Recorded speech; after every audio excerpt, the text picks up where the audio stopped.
Hola a todos y bienvenidos a este webinar número 15 de Innovación Tecnológica y Emprendimiento de la Universidad Nacional de Colombia. Yo soy María Victoria Moreno, quien les va a acompañar como presentadora de este evento. Como siempre, agradecemos a todas las organizaciones involucradas en este programa, al Laboratorio de Innovación de Alta Tensión y Energías Renovables, a la Unidad de Gestión de la Innovación del Grupo Innovate de la Facultad de Ingeniería de la Universidad Nacional de Colombia, a Se Emprende, a Impulsa y a todas las entidades que nos acompañan y hacen parte de estos webinars. Gracias por hacer este programa posible. Bueno, el tema de hoy es blockchain y emprendimiento, seguridad y análisis de datos. Vamos a comenzar con nuestra primera intervención, que será liderada por Javier Camargo, quien es líder del equipo de conocimientos de Oracle Colombia en tecnologías cloud e innovación. Es un ingeniero aventurero que busca tener un impacto en las comunidades y la sociedad. Ha trabajado con Oracle creando nuevas soluciones y utilizando la innovación como pilar para el desarrollo de nuevas oportunidades de negocio. Adelante, Javier, con tu presentación. Gracias, María Victoria. Entonces, bienvenidos a todos. En este espacio vamos a explorar el mundo de blockchain. Así que, bueno, me presento nuevamente. Entonces, yo formo parte del equipo de Oracle.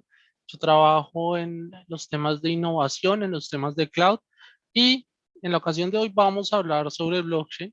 Entonces, nuevamente, esta es una presentación súper corta. De hecho, yo diría que es un abrebocas de lo que puede ser este mundo de blockchain.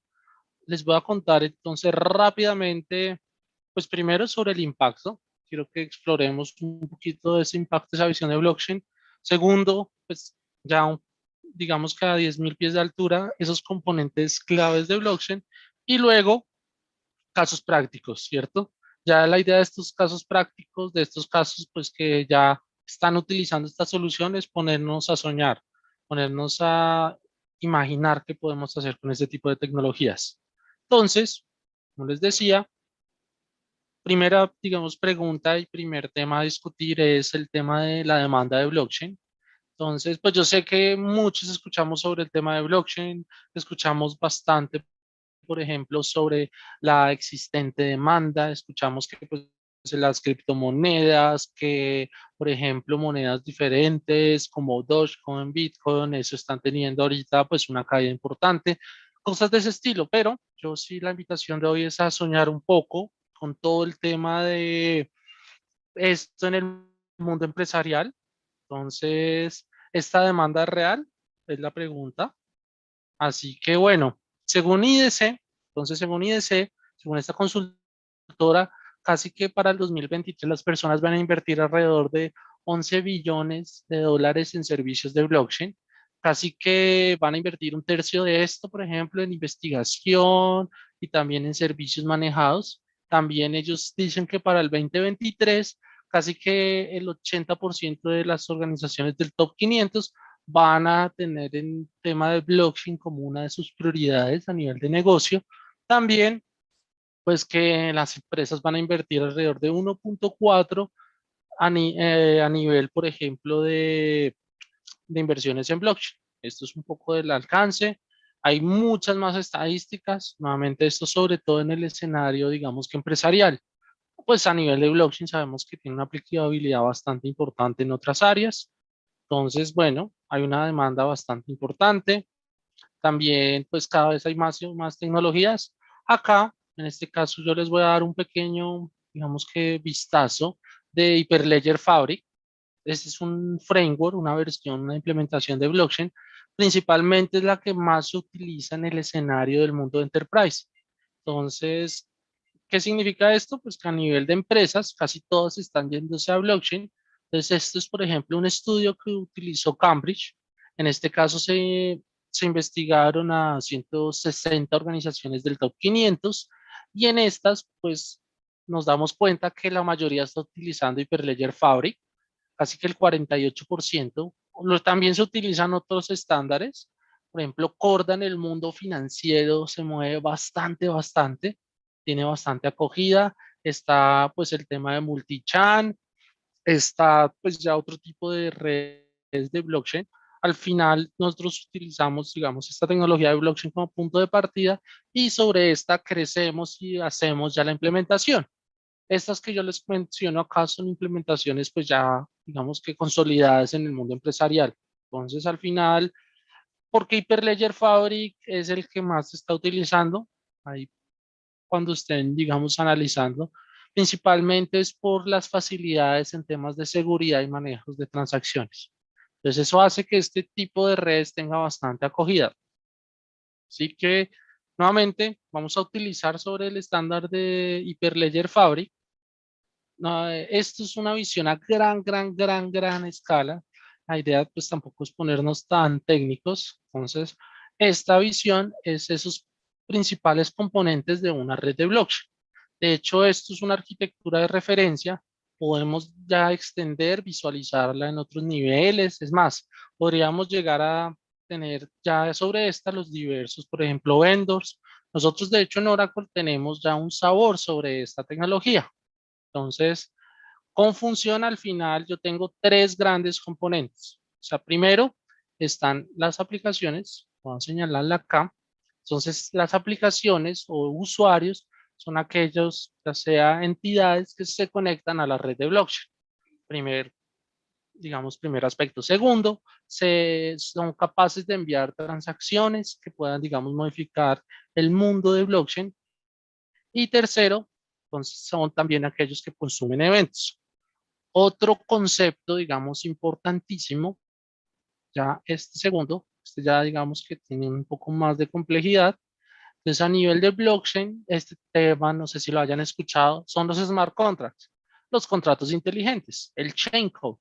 Este, al final, es la definición de la lógica de negocio. Entonces, ¿qué es la lógica de negocio? Es la forma de las transacciones, qué comportamiento van a tener esas transacciones a nivel del módulo de Hyperledger. También, pues yo sobre esto puedo hacer operaciones como búsqueda de datos, búsqueda de información, publicar eventos. Entonces, lo importante de este smart contract que vemos acá, de hecho, es este señor va a tener toda la lógica, las aplicaciones, ya sea que se conecten directo al smart contract o hablen, digamos que el lenguaje del smart contract para hacer su construcción. Entonces, una vez se tiene ya esto definido, viene, digamos que el core de la red, que vendría siendo la plataforma. Entonces, al final, blockchain se convierte, es, digamos que en una plataforma que haga esa implementación. Bueno, acá hay muchos componentes técnicos, esto pues sí tiene una serie de algoritmos, es más de justificación matemática, no vamos a entrar en ese detalle, lo importante es que yo al final tengo los peers, entonces estos señores, los peers son casi que esas personitas, digamos que tienen acceso y tienen una definición de la red de blockchain, entonces si vemos acá en nuestra gráfica hay muchas personas. ¿Qué pasa en Hyperledger Fabric? Entonces en Hyperledger Fabric los peers, o sea, la gente que tiene la definición de blockchain y también la gente que se conecta, tienen que tener un certificado que garantice y valide su identidad. Es por eso que pues, se mueve bastante en el mundo empresarial. Ya hay otros aspectos, pues está el tema de los bloques. Al final hay unos bloques con las transacciones, se van acumulando día a día. Hay un, digamos que libro mayor que tenemos acá. Este señor al final es quien se encarga de definir el estado actual del mundo. Entonces, estas son mis transacciones, acabamos y este luego, entonces, al final se ve reflejado en las transacciones que tienen todos mis señores acá participantes, que vendría siendo esta capa acá. Entonces, esta capa pues se le conoce como el ledger, toda esa capa, todos mis peers que tienen la red, los contratos inteligentes y pues al final pues acá irían con mis aplicaciones y quienes se conectan.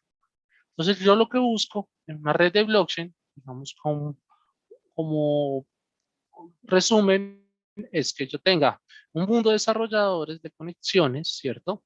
Estos al final lo que hacen es invocar smart contracts. Estos señores se encargan pues de definir las reglas de negocio. Estos smart contracts luego lo que se bajan a mi, digamos que a mi ledger y eso al final lo terminan viendo cada uno de mis peers, o sea, cada una de esas personas que forman de las redes. Estos peers, entonces para cerrar este mensaje, estos señores que vemos acá son pues instancias, ¿cierto? Cada uno tiene una definición de blockchain. Cada uno de estos peers al final puede, digamos, que sea dentro o no de la organización.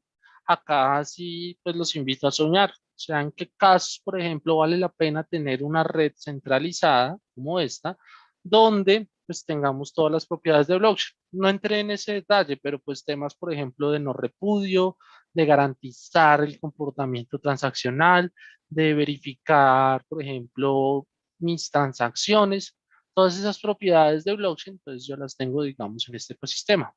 Así que estos son los principales componentes y vamos a ver ahora sí un par de casos prácticos. Entonces, pues, ¿qué les digo? Ya a nivel corporativo, esto tiene bastante movimiento. Hay un momento bastante fuerte. Si se dan cuenta, ya es todo lo que vimos anteriormente. Entonces, están los contratos inteligentes, tema pues de gobierno y control de las personas, la capa distribuida. Al final hay un consenso entre todos los peers para ponerse de acuerdo. Entonces, ¿qué pasa? Y es que hay un momento bastante fuerte, bastante particular a nivel de tecnología, donde blockchain tiene mucho impacto. Entonces, se están moviendo, digamos, más o menos 250 clientes en diferentes industrias. Hay más de 200 trials de esta tecnología en Oracle. La invitación, si es que pues ustedes jueguen, prueben esta tecnología. Hay múltiples casos de uso. Entonces, si tienen alguna idea de startup, de emprendimiento, súper bienvenida. La idea es que podamos sacar provecho de esta tecnología. Entonces, por ejemplo, a nivel de casos financieros, hay casos de transferencia, por ejemplo, cross-border. Esto, digamos, bancos que tienen sitios en múltiples partes del mundo, poder hacer transferencia, no utilizar sistemas tradicionales, temas de lealtad, temas, por ejemplo, de manejo de activos, de tokens. Los tokens a nivel de bancos es un proceso bastante delicado, entonces sí es importante su correcto manejo. Temas de supply chain, todo lo de cadena de suministros. Entonces, poder hacer, por ejemplo, el rastreo del origen de los minerales, de conflicto, de hecho. Temas, por ejemplo, del rastreo marítimo. Entonces, yo puedo verificar pues los puertos, temas de aduanas, que es donde está mi carga, también temas de cumplimiento. Al final hay muchos contratos, acuerdos, temas en sector público. Entonces, por ejemplo, temas de aduanas, automatizar este proceso. En Estados Unidos, por ejemplo, ustedes saben que el tema de los impuestos, es más, de los taxes, como dicen, es súper delicado. Entonces, también tener toda esta certificación de los impuestos, de lo que es deducible de impuestos, todas estas certificaciones, temas, por ejemplo, de recursos humanos, de contratación pública. Entonces, hacer esa trazabilidad de todo el proceso que llevó un candidato. Y bueno, también en temas de salud, entonces, temas, por ejemplo, de compartir registros médicos, de monitoreo remoto de pacientes, temas de tracking, por ejemplo, de trazabilidad de medicamentos, garantizar que pues, está haciendo su correcto uso. Estos son una serie de ejemplos. Vamos a pasar súper rápido, entonces, diversos ejemplos en otras industrias. Como les decía, estos ejemplos son públicos. Sí, los invito a que le den una revisada a la página de Oracle. Entonces, como les decía, ejemplos en la cadena de suministros, verificar la documentación, los orígenes. Acá hay varios casitos interesantes. Este en particular se lo recomiendo. El caso de Certified Origins. Entonces, ellos se encargan de producir aceite de oliva italiano de extrema calidad.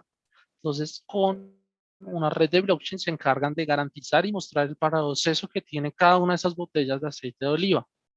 Este caso, por ejemplo, de intercambio de facturas de GE, súper, digamos, grande, importante.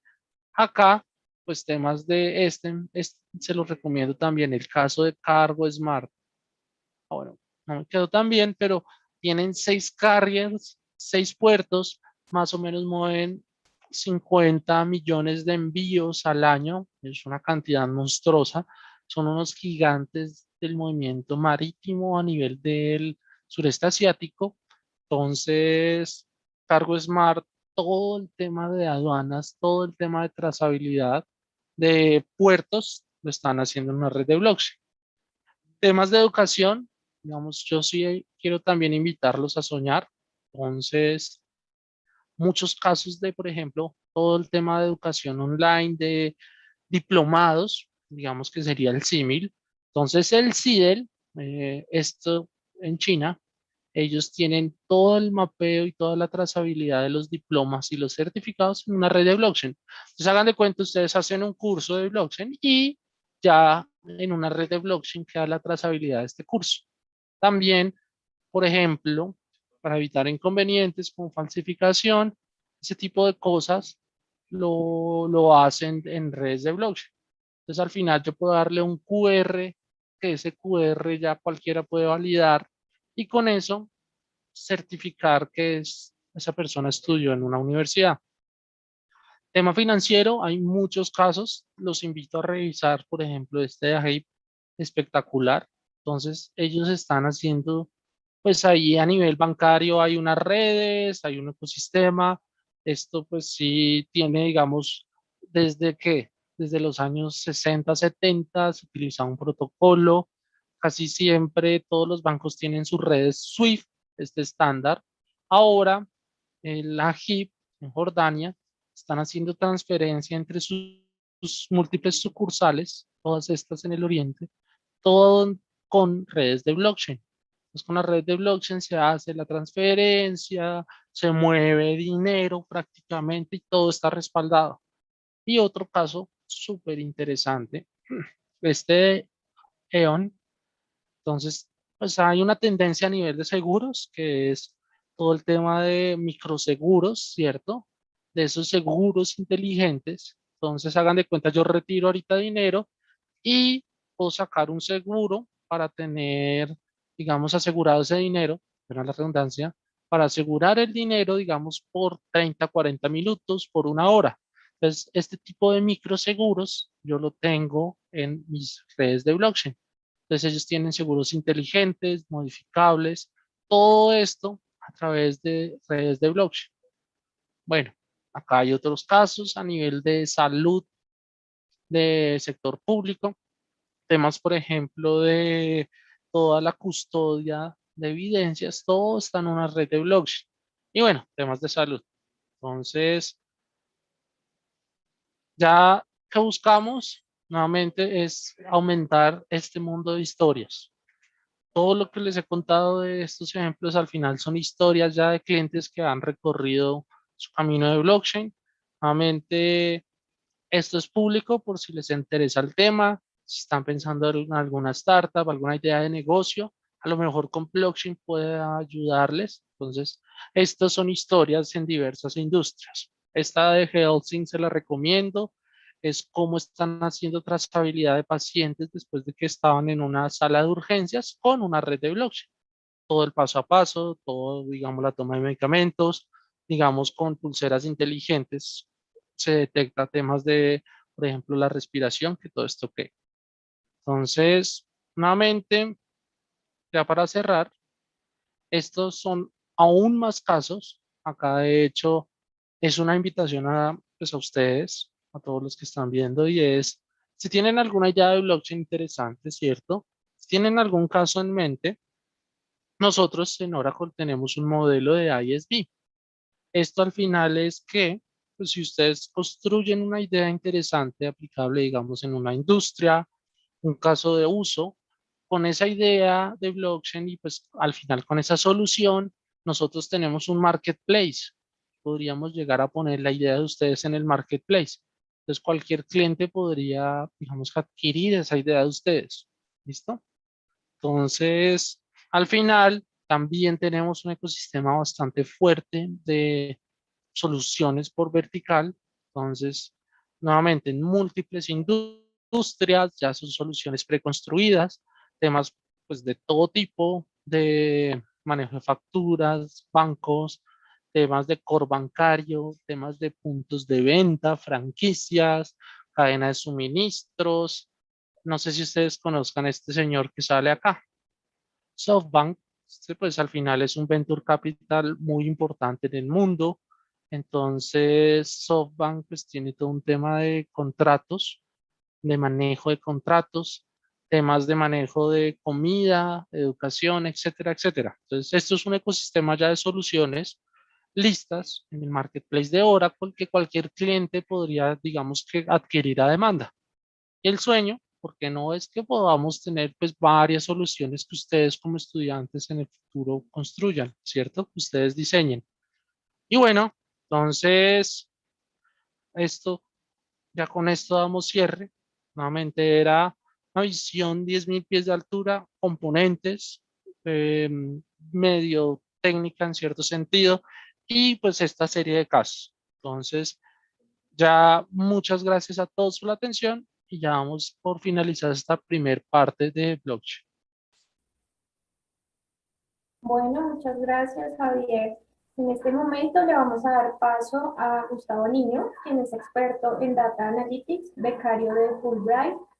Gustavo Niño es experto en estrategia económica y análisis de datos. Ha asesorado y ha trabajado junto a varias multinacionales como LATAM Airlines, B2B Marketing y Uber. Actualmente es estudiante del doctorado en Economía Aplicada en la Universidad de Illinois. Con ustedes, Gustavo Niño.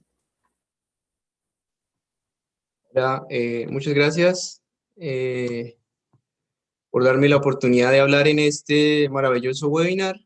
Me parece excelente esta clase de iniciativas y agradezco que me hayan dado el espacio de compartir experiencias y también algo de conocimiento en temas que pueden ser de utilidad para el público objetivo que tenemos ahora y es hacer negocios y emprendimiento con Data Analysis. Data Analysis es un término que es algo pomposo en la comunidad que usa la comunidad internacional para referirse simple y sencillamente a hacer análisis matemático para casos aplicados en negocios. Entonces, para que ustedes vean como la importancia de este tipo de herramientas, les voy a dar un ejemplo que me gusta mucho, es un ejemplo de caballos, que parece que no tuviera nada que ver con el data análisis, pero tiene mucho que ver. Y es que no sé si ustedes sabían, pero todos los años hacen muestrario de caballos en Nueva York y en este muestrario se presentan entre cientos y miles de caballos. Esos caballos los compran para poder correr pues en ciertas carreras aquí en Estados Unidos. Hubo un caso muy especial en el 2013 en el que llegó un magnate egipcio y compró un caballo por $300.000. Todos los expertos en equitación le dijeron al tipo que estaba loco porque compró un caballo muy caro y además de eso que el caballo no parecía que no tuviera características especiales, es decir, sus padres no eran campeones y no tenía como el pedigrí necesario para ser un campeón. Pero oh sorpresa, en el momento de la verdad, 3 meses después, el faraón americano, así fue como llamó el magnate egipcio a este caballo, fue el primer corredor en ganar la Triple Corona, que es un evento muy importante para este deporte, y su valor ascendió a $10 millones, tan solo en 3 meses. Eso quiere decir una rentabilidad más o menos de 3.000%, que solo por la decisión de tomar un caballo. Entonces, ¿qué fue lo que hizo este magnate egipcio para tomar la decisión de tener este caballo? Él contrató una consultora que hacía data análisis y simple y sencillamente lo que hicieron ellos fue ver qué características tenían los caballos que habían ganado las carreras. Eso fue lo único que hicieron. Y para que ustedes vean qué características tenía este faraón americano, este análisis que hicieron ellos es una cosa muy sencilla en matemáticas que se llama análisis de percentil y lo único que hace es comparar la observación, es decir, el caballo con el resto de la muestra. Entonces, este caballo en general era 56% más alto que los demás caballos, que no es mucho, 60% más pesado que los demás caballos, tampoco es mucho, y tenía un pedigrí que era 70% mejor a los demás. Eso tampoco es mucho, es decir, sus padres no eran campeones, no tenía como sangre azul de los caballos. Pero este caballo tenía una característica muy importante y es que tenía el ventrículo izquierdo del corazón 2 pulgadas más grande que el 99.9% de los demás caballos. Es decir, este era un caballo que era uno entre 1.000 casos. Esta característica especial fue lo que encontraron la consultora que tenía que ser una característica necesaria para comprar el caballo. Y este caballo era perfecto porque solo había uno entre 1.000. Entonces, para que ustedes se den cuenta, usando data análisis, ustedes pueden tener oportunidades de negocio muy importantes en negocios arcaicos, como por ejemplo comprar un caballo. Y ese es el primer mensaje que yo quiero darle a ustedes, y es, si hay un negocio que esté en estado arcaico o algo muy sencillo, el data análisis genera muchísima rentabilidad. Entonces, para saber qué importancia tiene el data analysis, hay 4 pilares que quiero que ustedes entiendan sobre estas herramientas, y es que ayuda a tomar decisiones difíciles, ayuda a conocer oportunidades de negocio como las del caballo, nos ayuda también a ver qué decisiones fueron acertadas y qué no, y cómo podemos corregir, y la que más está en auge en este momento es que nos ayuda a predecir el futuro del negocio, o por lo menos saber las posibilidades que tiene este negocio. Es decir, esta es una herramienta que puede servir, es útil en negocios simples o arcaicos, así como en negocios complejos. Entonces, para ver su utilidad, les voy a mostrar 4 casos bastante sencillos en los que se puede usar data análisis para tomar decisiones y conocer cómo está el mercado. Entonces, en negocios simples vamos a empezar con un negocio que es el negocio de Starbucks. Este negocio empezó simple y el core del negocio era vender café o vender productos de repostería, ¿verdad? Después se complejizó un poco porque se entregaba experiencia, pero empezó siendo muy sencillo. Lo que hacen los gerentes de Starbucks o los directivos de Starbucks cuando quieren abrir una tienda es saber qué tipo de clientes van a atacar. Una cosa que se dieron cuenta ellos es que muchos de las personas que son usuarios de bicicletas usan Starbucks. Entonces, para saber en dónde quieren abrir una tienda, generalmente lo que hacen ellos es un mapa de calor, que es la imagen que están viendo ustedes a la izquierda, para saber en dónde se mueven más las bicicletas en ciertas ciudades. Este es el caso de Nueva York, en la zona de Jersey City, al lado izquierdo de Manhattan. Entonces, para que ustedes se pueden dar cuenta, según el mapa de calor, nos puede reflejar que sería muy buen lugar en poner un Starbucks cerca a la bahía, que es exactamente donde ellos decidieron poner un Starbucks. Pero asimismo, ustedes pueden conocer cómo son sus clientes, y eso se puede hacer con una cosa que se llama análisis clusterizado, que evidentemente pues no vamos a ver la matemática acá por el espacio y el tiempo que tengo, pero solo quiero es como antojarlos para que sepan que es una herramienta que existe, y lo que hace este análisis es clasificar ciertos grupos con ciertas características. Entonces, específicamente para el caso de Starbucks, los analistas descubrieron que existen 3 grupos de clientes en Starbucks: aquellos que les gustan los descuentos, aquellos que son desinteresados, y otro tipo que se llama el BOGO type, que es un tipo que le gusta los servicios que ofrece Starbucks, así como la reputación que tiene Starbucks.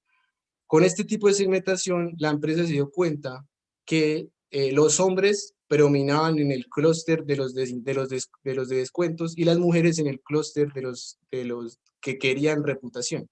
Es decir, la empresa, para atacar diferentes tipos de consumidores, por ejemplo los hombres, mandaban publicidad de descuentos a canales que tenían los hombres, entonces revistas de hombres, páginas de hombres, y asimismo mandaban diferente publicidad a revistas de mujeres, websites de mujeres, donde reflejaban como el estatus de Starbucks y el servicio que entregaba Starbucks. Entonces, si ustedes se dan cuenta, los dos consumidores son totalmente distintos, pero estas herramientas permiten maximizar las ganancias de las empresas sabiendo qué tipo de clientes tenemos nosotros. Este es un ejemplo de cómo sirve el data análisis para conocer a mis clientes. Pero existe también el ejemplo en el que cómo puedo usar data análisis para conocer cómo está cambiando mi ambiente. Entonces, para este caso traje un ejemplo en el que yo trabajé, que fue un proyecto que fue financiado por la Comisión Fulbright y el programa Colombia Científica de CETEX bajo el reto País Alimentos, en el que encontramos muchas cosas interesantes que sucedieron después del acuerdo de paz, pero uno muy interesante para el sector industrial fue que los agricultores en zonas de conflicto estaban cambiando el portafolio de inversión. Es decir, ellos ahora están invirtiendo más en cultivos permanentes y dejaron de invertir en cultivos transitorios. ¿Esto qué quiere decir?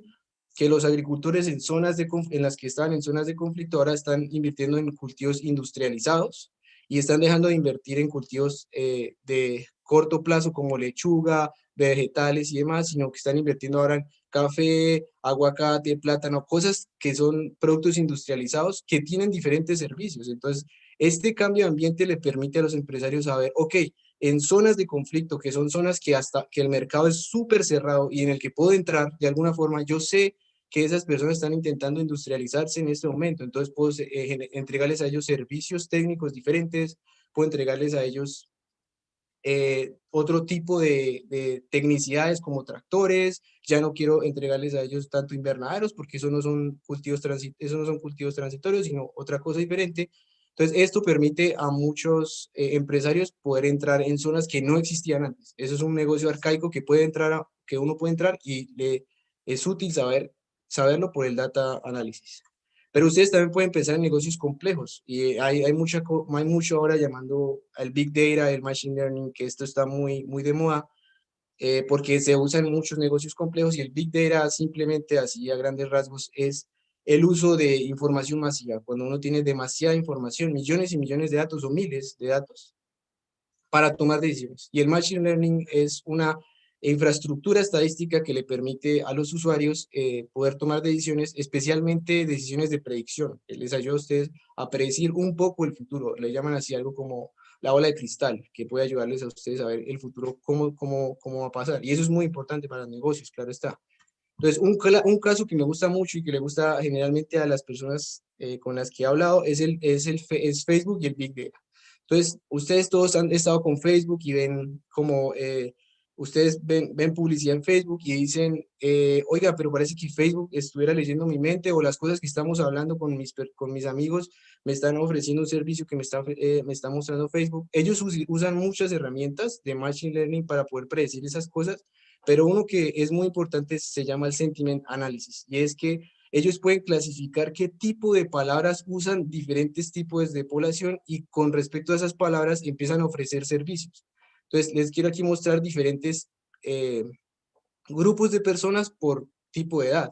Entonces, ustedes se dan cuenta, lastimosamente esto está en inglés porque el estudio está en inglés, pero pues son palabras bastante sencillas. Entonces, para las personas que están entre 3 y 18 años, esas personas hablan más como de tarea, de escuela, de risas, memes, es algo infantil.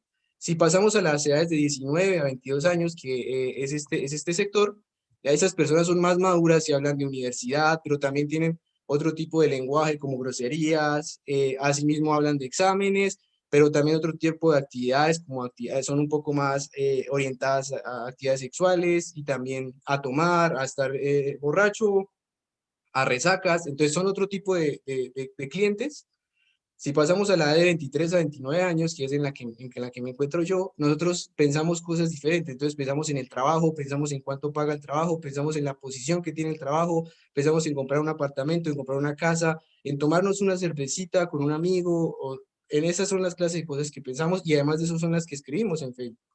El último grupo, que es de 30 a 65 años, son personas más maduras. Ellos están pensando en sus hijos, en sus hijas, en actividades familiares, en lo que yo quiero hacer con mi familia, cómo va a pasar el fin de semana. Entonces, si ustedes se dan cuenta, estos tipos de personas o tipos de grupos se pueden atacar de diferente forma. Entonces, usted puede mandar publicidad a las personas de 19 a 22 años diciendo, hey, hay un bar abierto en el que hay descuento este fin de semana. Hey, usted tiene descuento en este tipo de cerveza, de 23 a 29 años. Usted puede comprar este apartamento en tal lado. Este carro está económico. Hay descuento en la organización de estas bodas. En las de 30 a 65 años, usted le puede regalar esto a su hija, usted le puede regalar esto a su hijo. Vaya de vacaciones a este lugar. Entonces, si ustedes, este es un ejemplo de clasificación por edades, pero ellos lo hacen por muchas cosas, por tipo de género, por localidad, por país, incluso por región y zona y barrios, que los hace muy poderosos a la hora de predecir qué es lo que ustedes quieren consumir. Otro ejemplo que le gusta mucho a la gente es en el área del trading, las transacciones y el Big Data. Entonces, las transacciones o la compra de acciones y venta de acciones tiene mucha volatilidad. Entonces, ustedes se pueden imaginar cosas como la tasa de cambio en Colombia, cambia rapidísimo, de un día puede cambiar rapidísimo en una semana, o hay casos que cambian mucho en un mismo día. Ese tipo de transacciones, también como la compra de petróleo, de commodities, o la compra de acciones de empresas acá, como Tesla, Facebook, a veces cambian por decisiones rápidas del mercado o por cosas banales, como por ejemplo que Elon Musk escribió un tweet y eso hizo que la acción de Tesla se desplomó. Entonces, ese tipo de acciones o ese tipo de cambios de volatilidad pueden ser aprovechados por modelos de Machine Learning y de Neural Network, que es una subred de Machine Learning que permite hacer predicciones acertadas, y el algoritmo puede aprovechar estos cambios y hace que sean rentables. Entonces, hay una empresa muy buena que hace esto que se llama Jump Trading, que es una empresa que está aquí ubicada en Chicago, pero también tiene zonas en Nueva York, en Londres y demás, que ellos hacen transacciones por segundo y por minuto. Ellos capturan información de muchos lugares, de Twitter, capturan información de precios pasados, de los expertos, de noticias, capturan todo ese tipo de información, los procesan con algoritmos y con eso ayudan a predecir qué tanto se están moviendo las acciones o los precios en movimientos de minuto o de segundo. Y ellos ganan $1, $2 por minuto, pero que en un intervalo de 60 minutos le da $60 y en el día eso les da más de $1,200. Entonces son acciones que uno puede hacer con información masiva y con herramientas muy poderosas de predicción. Entonces estas cosas son como muy chéveres, como si ustedes se pueden dar cuenta, pero a mí me gustaría saber cómo poder entrar y porque tiene muchas utilidades. Ya vimos que tiene cosas como oportunidades de negocio en la compra de caballos, les puede llevar a saber cómo son los consumidores como Starbucks, qué pasa en el ambiente, como por ejemplo si hay un efecto fuerte en el ambiente empresarial, como el Tratado de Paz, o me puede ayudar para negocios más complejos, como para entender Facebook cómo funciona, o para entrar en el mundo del trading. Entonces, ¿cómo puedo yo entrar a este tipo a este tipo de mundo? Entonces, hay dos dioses que se usan en el data analysis, dos dioses algorítmicos que son R y Python. Estas son las dos aplicaciones más poderosas que tiene el data analysis y son muy poderosas porque tienen mucha capacidad computacional, es decir, hacen análisis en segundos o en minutos. Tienen infinidad de funciones, hacen gráficas, modelos estadísticos de manera muy fácil. Y lo más importante es que son construidos por la comunidad internacional. Entonces, la comunidad internacional alimenta estos softwares de manera gratuita. Entonces ustedes pueden aprenderla gratis, se puede aprender de manera gratuita porque esos son softwares creados por la comunidad internacional, por gente como ustedes que quieren innovar, que quieren crecer. Cada uno de ellos inventó una herramienta algorítmica, una herramienta que sirve para el programa y fue creciendo el programa hasta que mucha gente se alimenta y usa los programas. Entonces, para que ustedes vean cómo está esto de importante Python y R, la gráfica de la izquierda muestra la evolución de diferentes programas que usan algoritmos o programación. Y ustedes se dan cuenta que en este momento el rey es Python, es el que más usan, y además R también está en crecimiento. Si ustedes quieren entrar a este mundo y ser un data scientist o realizar análisis de predicción, ustedes tienen que tener muy en cuenta estos programas porque más del 60% de las funciones se usan Python y R. Entonces ustedes pueden usar estos programas para las cosas que ya les mostré, pero también para entrar en este mundo del data scientist que está en auge. Entonces, ¿cuáles son los 5 pasos para poder entrar? Lo primero es que tienen que aprender algo de probabilidad estadística y para eso recomiendo una página que es muy buena, se llama Scene Theory. Es de la Universidad de Brown, donde muestra como la probabilidad estadística, pero de manera muy didáctica, muy chévere, el que ustedes pueden entender los conceptos básicos y la intuición detrás. Ustedes solo tienen que saber qué es la intuición que está detrás de la probabilidad y no pruebas matemáticas que les permitan probar teoremas. Eso a ustedes no les interesa porque no quieren entrar a la academia. Esto es algo muy práctico. Después de eso pueden aprender Python y R. No mostré aquí ninguna fuente de información para eso porque ustedes solo tienen que buscar en internet.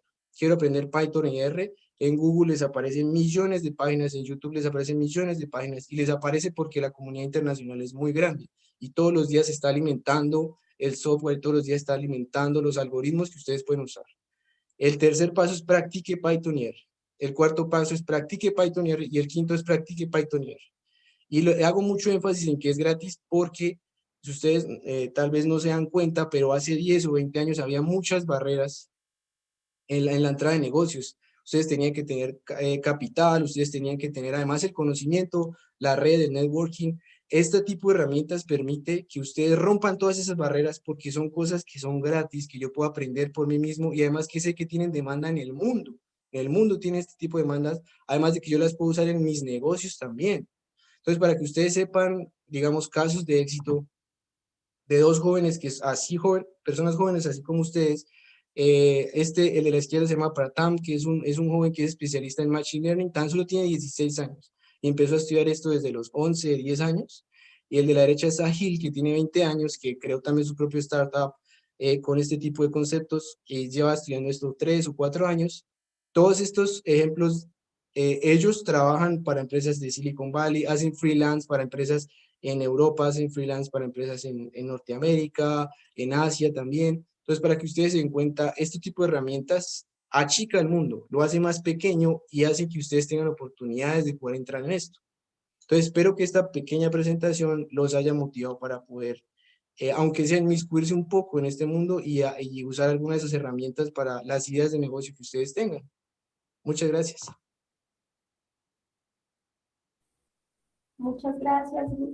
Muchas gracias, Gustavo. Y bueno, ahora le doy la palabra a Andrea Rojas, quien va a ser la moderadora de preguntas. Adelante, Andrea. Bueno, muchísimas gracias a Javier y a Gustavo por sus maravillosas presentaciones.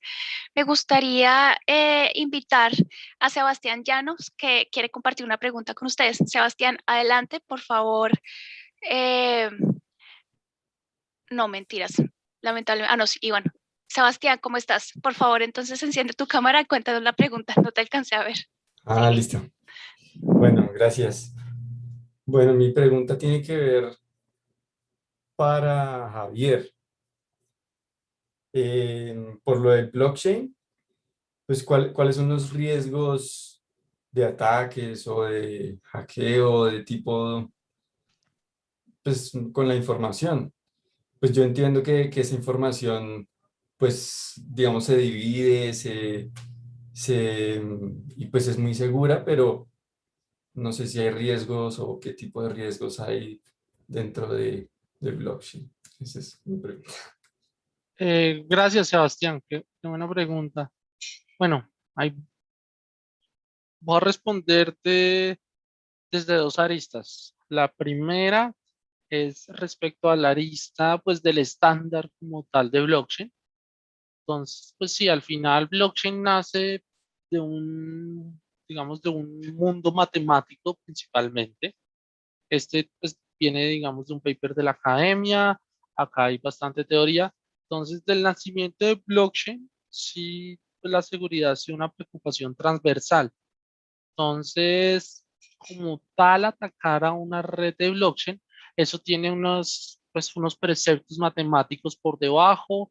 Hay digamos que una serie de pruebas de carga, una serie de, digamos, un esfuerzo, una prueba de esfuerzo de carga. Entonces, hay toda una teoría matemática.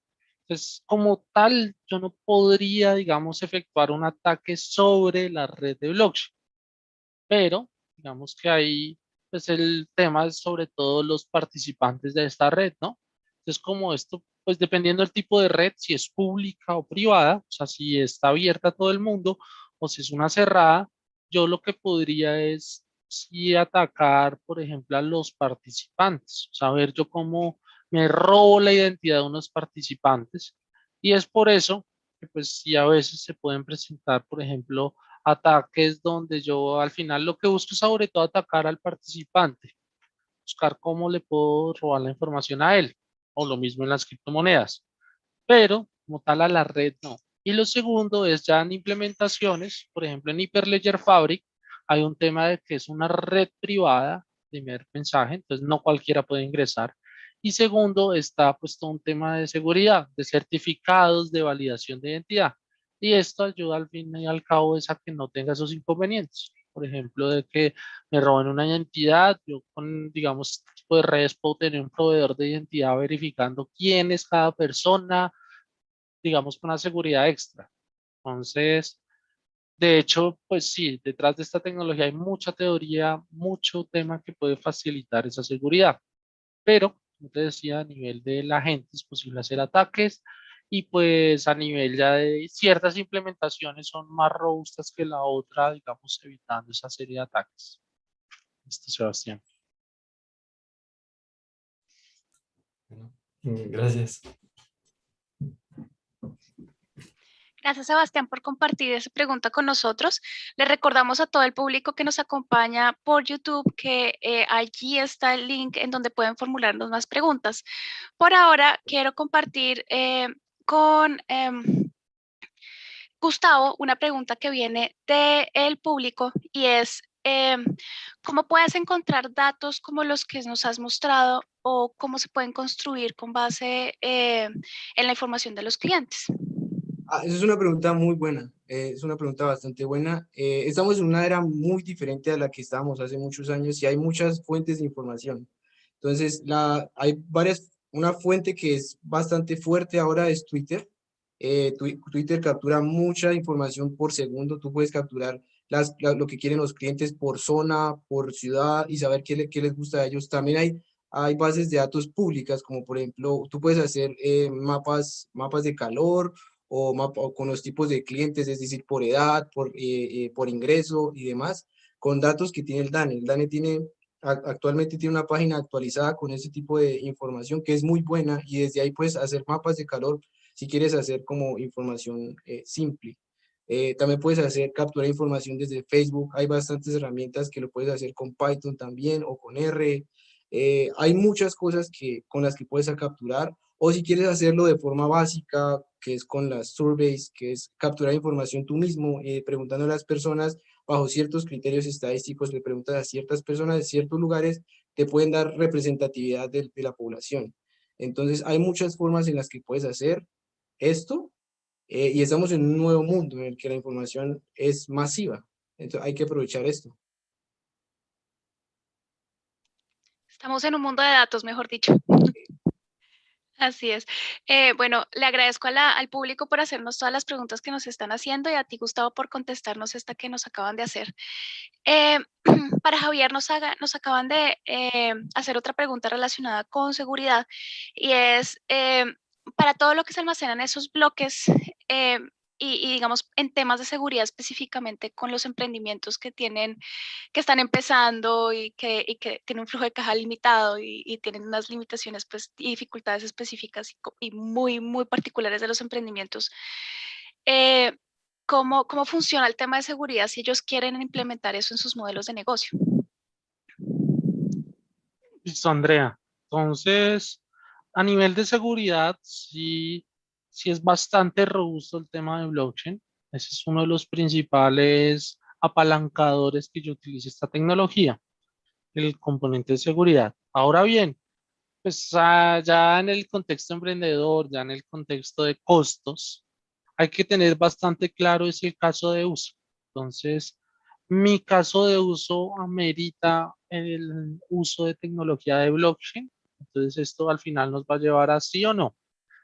¿Qué pasa si amerita? Pues digamos que es porque tiene unas preocupaciones, digamos, extendidas. Al final yo tengo un ecosistema, puede ser de varios aliados, de varios intermediarios. Yo tengo pues un tema de desconfianza, tema donde la seguridad es esencial. Entonces, sí aplica el tema de blockchain. También pues luego hay otras iniciativas que pueden ser de pronto más económicas. Por ejemplo, usar una base de datos. Eso, digamos, a nivel ya del emprendimiento. Entonces, puedo escoger entre estas dos tecnologías. Si blockchain es el camino, hay muchas opciones para empezar. O sea, esto al final yo puedo tomar como punto de partida una red de Hyperledger Fabric. Esto es un estándar open source, cualquiera podría utilizarlo y hacer, digamos, mi implementación sobre este. Entonces, es más, ya en las nubes, en la nube de Oracle, hay unas máquinas, unas imágenes listas para ser usadas. Entonces, yo podría ya ir a la nube, desplegar eso en un esquema de plataforma como servicio y ya de inmediato iniciar en el proceso de ejecutar una red de blockchain. Esto, pues, digamos, si el caso de uso es pertinente. Entonces, nuevamente, validar si es pertinente. Y segundo mensaje, pues si hay múltiples opciones económicas considerando ese factor emprendimiento. ¿Listo? Gracias, Javier. Para Gustavo, nos acaban de hacer una pregunta del público también anónima y es, ¿cuál programa es mejor, Python o R? Depende del usuario. La verdad, hay mucha gente que le gusta R, mucha gente que le gusta Python. Los dos son lenguajes que manejan un objeto que se llama, es decir, los dos intentan manejar una base de datos y sobre esa base de datos trabajar. Yo lo que recomiendo es que prueben ambos y con cuál se sienten más cómodos ustedes. Entonces, por ejemplo, a mí me gustaba mucho al principio R, era muy práctico, básico, pero Python tiene cosas muy interesantes que R no tiene, como captura de datos, hacer una cosa que se llama scrapping, que es que tú empiezas a capturar datos desde la web, desde internet. Entonces puedes capturar cosas como, por ejemplo, desde hoteles, precios, puedes capturar cosas del mercado inmobiliario, muchas cosas. Ese es el poder que tiene Python. pero R es bastante práctico, como que puedes hacer los análisis estadísticos de manera más directa, más fácil. Entonces yo recomiendo que usen los dos y saber con cuál les gusta, o pueden usar ambos, se pueden complementar para cierto tipo de cosas. Listo, muchas gracias. Es decir, depende del usuario y se pueden complementar perfectamente bien. Listo, quiero invitar a Iván Alexis Nocua para que comparta la pregunta que tiene con ustedes.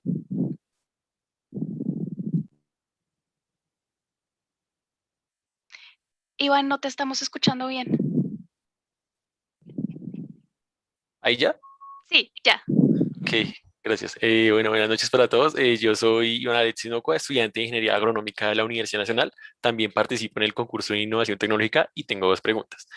La primera, para Javier, yo quisiera saber si, sabiendo que el protocolo más famoso es el que ya nos dijo el de Hyperledger, ¿cuál sería para el sector rural más adecuado? O si este Hyperledger domina, ya que pues para las empresas. Bueno, ahí creo que también importante, bueno, yo solo les mencioné protocolo, implementaciones de blockchain cerradas, ¿no? O sea, que al final no se podrían abrir pues a todo el ecosistema. Entonces, ahí depende también del caso de uso. Ahí, por ejemplo, si es una implementación abierta, digamos que algún tema estatal o que toca abrirlo a cualquier persona la red de blockchain, podríamos, pues yo he utilizado, por ejemplo, la de Ethereum. Esa es bastante sencilla para pues, montar ese tipo de red sobre ese estándar de Ethereum. O sea, también, pues por ejemplo, yo he visto que la de Dogecoin, perdón, esa también se ha movido bastante últimamente. Eso sí es abierto. Ahora bien, en un estándar cerrado, no voy a entrar tan en detalle técnico, pero en estándar cerrado, sí la que más veo, digamos, por sobre todo facilidad, puede ser Hyperledger Fabric. De pronto sin tanto componente, es más, Hyperledger puro también podría servir. Si le quitamos esa parte de Fabric, ese también nos podría facilitar. Entonces, ya depende mucho del caso. Si hay, por ejemplo, mucho tema financiero, digamos, en el modelo que tú tengas de negocio y en el caso de uso, también todo el tema de redes de tipo, en este caso, Corda, yo creo que también puede ser bastante interesante. O sea, si hay mucho tema financiero metido, muchos, pues digamos, de estas variables modelos, una red de tipo Corda también se puede utilizar como punto de partida.